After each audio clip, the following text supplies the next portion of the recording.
आत्महत्या कर चुके हैं। लेकिन ध्रुव जी, लोग एक अनुमान लगा रहे हैं कि 1,25,000 करोड़ के आसपास इस चुनाव में खर्च होने हैं।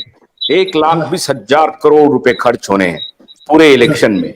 और अगर उस इलेक्शन में मतदाता नहीं जाते हैं वोट करने के लिए, तो ये तो वेस्ट ऑफ मनी है ना। देखिए, ये जो है मनी से ज्यादा लोकतंत्र का, सिस्टम का और लेजिटिमेसी का, सरकार की का, उस पर प्रश्न लगाता है। जब चुनना ही नहीं जाती पब्लिक, तो आपको सत्ता में रहने का अधिकार क्या है? तो इस तरह की जो समस्या है, और पैसे की वेस्टेज की बात जहाँ तक रही, तो वोटिंग तो फिर भी हो ही रही है, 50% से तो ऊपर हो ही रही है वोटिंग। तो वो इलेक्शन जो राकेश मेघ लिख रहे हैं कि 13 वोट उनके पास हैं। अब 13 वोट है उनके परिवार का, शायद वो ये जिक्र कर रहे हैं। बीजेपी के मैंने डालूंगा बीजेपी के पक्ष में, पता नहीं विपक्ष में डालूंगा 13 वोट। अब ये देखिए, बीजेपी वालों को अलर्ट रहना पड़ेगा। वोटिंग परसेंटेज लगातार कम हो रहे हैं। संजय नायक कुछ बोल रहे हैं। राकेश मेघ, हाँ आ गए हैं राकेश बोलिए, कुछ बोलना चाहते हैं? नारायण धनखड़ जी बोलना चाहते हैं कुछ? बोलिए संजय। जी सर, नमस्कार सर। हाँ नमस्कार। सर, कहीं न कहीं बीजेपी गवर्नमेंट को नुकसान तो जरूर होगा इस चीज का, क्योंकि ये इसका खामियाजा बीजेपी को कहीं न कहीं नुकसान की ओर ले जा रहा है। क्योंकि सुनवाई का जो डेट था वो लगभग फाइनल हो चुका था सुप्रीम कोर्ट की तरफ से, लेकिन अंतिम मोमेंट में 12 घंटे के पहले तत्काल उसको सेबी के माध्यम से चेंज करवाया गया। ये कहीं न कहीं आम जमाकर्ताओं और कार्यकर्ताओं में गुस्सा है इस चीज को लेकर, क्योंकि काफी सालों से इस मुद्दे को लटकाए रखा था, और जैसे तैसे इस मैटर को सुप्रीम कोर्ट ने दी थी, और उसको एकदम अंतिम मोमेंट में आकर डेट को आगे सेबी कौन है? सरकार। तो इस चीज का गुस्सा आम नागरिक, आम जमाकर्ताओं में जरूर है। संजय नायक साहब बोलिए, आप मध्य प्रदेश से हैं। मध्य प्रदेश में वोटिंग कब है? कल है, परसों है? आपके इलाके में वोटिंग है? जी अभी नहीं है, अभी टाइम लगेगा सर वोटिंग में। लेकिन मैं आपको बताऊं कि लोग बागों में नाराजगी तो है साहब, इसमें कोई दो राय नहीं है। ये मानसिक तौर पे एक फील गुड कराया जा रहा था कि देखिए राम राज्य की कल्पना हो रही है, मंदिर बन गया है। लेकिन वास्तविकता में हम आपसे कहें कि जो मूलभूत समस्याएं हैं उन पे सरकार कहीं भी गौर नहीं कर रही है। मूलभूत जो समस्या, जैसे सहारा का मुद्दा हुआ या छोटी छोटी समस्याएं हैं, उन पे सरकार का ध्यान नहीं गया है, जिससे पब्लिक के बीच में नाराजगी तो है। लेकिन ये मंदिर के नाम पे और ये बड़े बड़े कामों 370 के नाम पे, इसके नाम पे पब्लिक के लिए कहीं ना कहीं भटकाने का काम कर रहे हैं कि आप अपनी मूलभूत समस्याओं से दूर रहें। प्रयास ये किया जा रहा, बाकी पब्लिक समझ रही है धीरे धीरे। और कहीं ना कहीं हमें ऐसा लगता है कि इस बार भाजपा बताइए, एक बात बताइए, सुनिए एक बात बताइए। अपोजिशन के नेता हैं राहुल गांधी, इतनी बड़ी बड़ी बातें कर रहे हैं, रोज वो जाति जनगणना से लेकर के तमाम तरह की बात कह रहे हैं। राहुल गांधी ने इस मुद्दे को क्यों नहीं उठाया है अभी तक? देखिए साहब, मैं आपको बताऊं, सभी पार्टियों के पास उनको उठाते रहते हैं अपने इंटरेस्ट में, अपने हक में तो वो लोग उठाते रहते हैं। मैं कहता हूं राष्ट्रीय स्तर का राहुल गांधी, इतने अगर 13 करोड़ इन्वेस्टर हैं और 12-13 लाख उसमें एजेंट हैं, तो इतना बड़ा तो वोट बैंक है ये तो बहुत बड़ा वोट बैंक है। किसी भी पार्टी के लिए बहुत बड़ी शक्ति है ये। डेमोक्रेसी में तो जनाधार बहुत बड़ी ताकत देता है।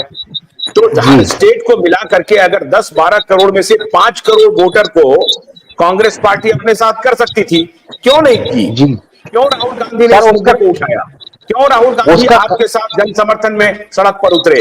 क्यों राहुल गांधी ने सहारा के निवेशकों के पैसे लौटाने के लिए सड़क पर उतर के अदालत से और सेबी से और सरकार से डिमांड की? क्यों नहीं किया? सर उसका कारण मैं बता रहा हूं। देखिए, जब पहली इनकी यात्रा हुई थी राहुल गांधी जी की, वो मध्य प्रदेश में भी आए थे।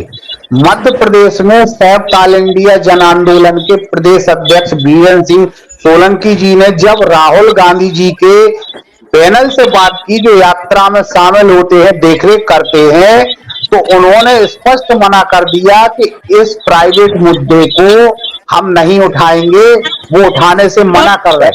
मेरी खुद व्यक्तिगत एक मिनट बात हो जाने दो, बात हो जाने, अरे बात हो जाने दो यार, फिर बोलना आप, अब हमारी बात हो जाने दो।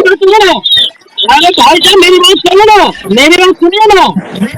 जब बात उठा रहे वीरेंद्र सिंह सोलंकी का, वीरेंद्र सिंह सोलंकी जी ने बुलवाए थे किनको आपको याद है? कांग्रेस के वरिष्ठ पूर्व मंत्री को, नाम क्या था?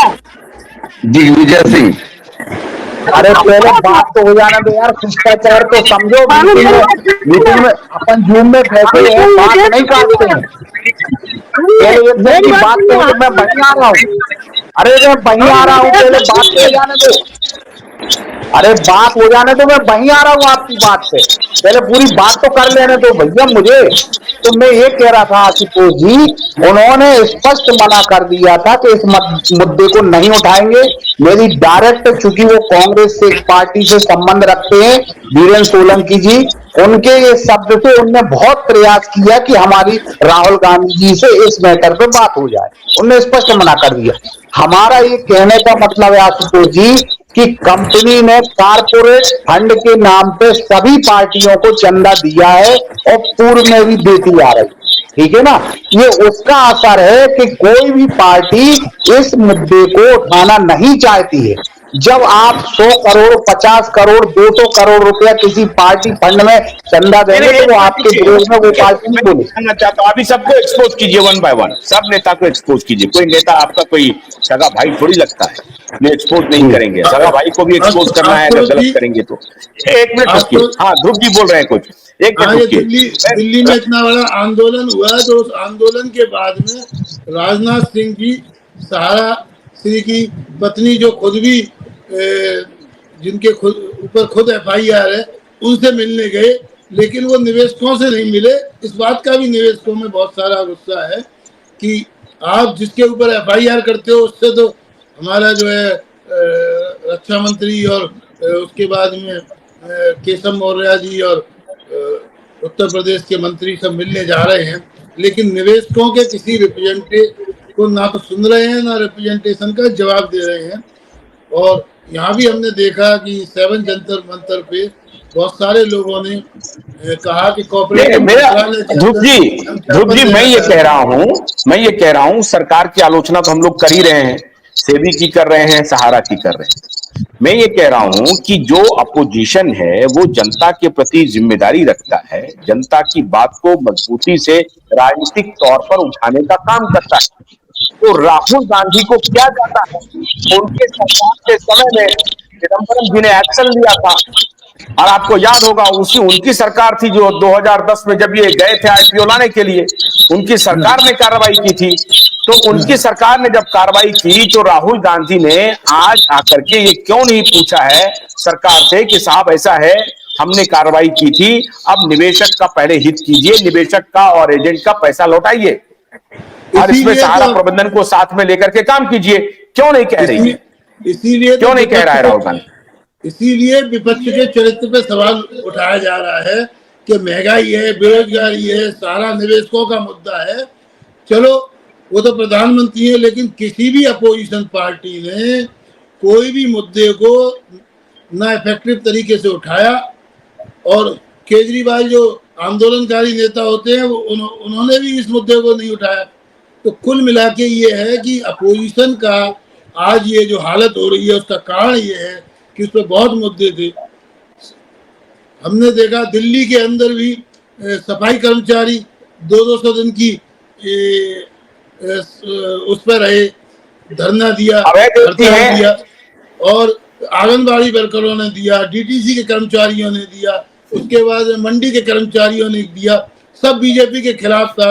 लेकिन उसके बावजूद किसी अपोजिशन लीडर ने उन लोगों का साथ नहीं दिया, तो अपोजिशन से भी कोई क्या अपेक्षा रखे? अरे अपोजिशन वाले बोले थे सर, ध्रुव अग्रवाल जी, जो सहारा इंडिया के मामले में जो सहारा की डायरी थी, आपको नहीं पता है, राहुल गांधी ने बोला था उस समय सहारा की डायरी में, आपको याद नहीं होगा, 2014 ये घटना है 2016-17 की, टाइम्स ऑफ में सबसे ज्यादा था सहारा की डायरी की बात छोड़िए ना, ये है शुभम जी, एक मिनट रुकिए, डायरी की जो बोली थी, पॉलिटिक्स करने के लिए बोली थी। मैं कह रहा हूं कि अभी निवेशक के लिए कौन सड़क पर उतर रहे हैं? ये कॉल दे के सारे निवेशक आइए, हम चक्का जाम करते हैं। जब मामला सुप्रीम कोर्ट में होता है कोई नहीं बोल रहा है सर, आपको आशुतोष पाठक जी आपको मालूम होना चाहिए, नहीं पॉलिटिक्स नहीं, इस तरह नहीं होगा। जो सुभाष सर एक मिनट पाठक जी सुनिए, आप देख लीजिएगा, बैक डेट में आप जाइएगा, जंतर मंतर पर जब अभय देव शुक्ला जी आंदोलन कर रहे थे और वीरेंद्र सिंह सोलंकी पहली आम आदमी पार्टी का नेता संजय सिंह जो नेता आज गरज रहे हैं दिल्ली में, खेल बेच दिया, सब बेच दिया, वही संजय सिंह आज क्यों नहीं मुद्दा उठा रहे हैं? उसके बाद में सही मध्य प्रदेश के कौन दो नेता, मैं नाम नहीं जानता हूँ, सुभान भाई जानते हैं नाम, आप भी नाम जानते हैं? दिग्विजय सिंह आए थे, दिग्विजय सिंह कांग्रेस के मंत्री आया था, दिग्विजय सिंह। दिग्गी राजा कहाँ है? हाँ, दिग्गी राजा कहाँ है? भाजपा के नेता सुशील कुमार मोदी बिहार पूर्व मुख्यमंत्री था, साधन में बोला, क्यों नहीं मुद्दा उठा? हो रही है अभय देव जी, आपको आवाज आ रही है? शुभम एक मिनट रुकिए, अभय देव जी से बात कर ले। अभय देव जी आप ज्वाइन किए हुए हैं, आपकी आवाज मिल करके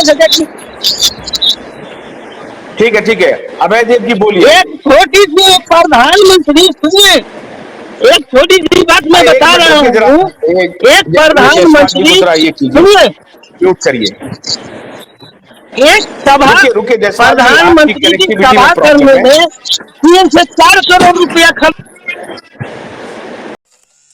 गन्ने की कड़ी बुनियाद, जिसे मराठी में खुडक्या और कुछ उत्तर भारत के क्षेत्रों में खुटकी भी कहा जाता है, उसे केवल भोलानाथ का 2-in-1 बैटरी ऑपरेटेड हार्वेस्टर कम ब्रश कटर आसानी से और बिना रुकावट के काट सकता है।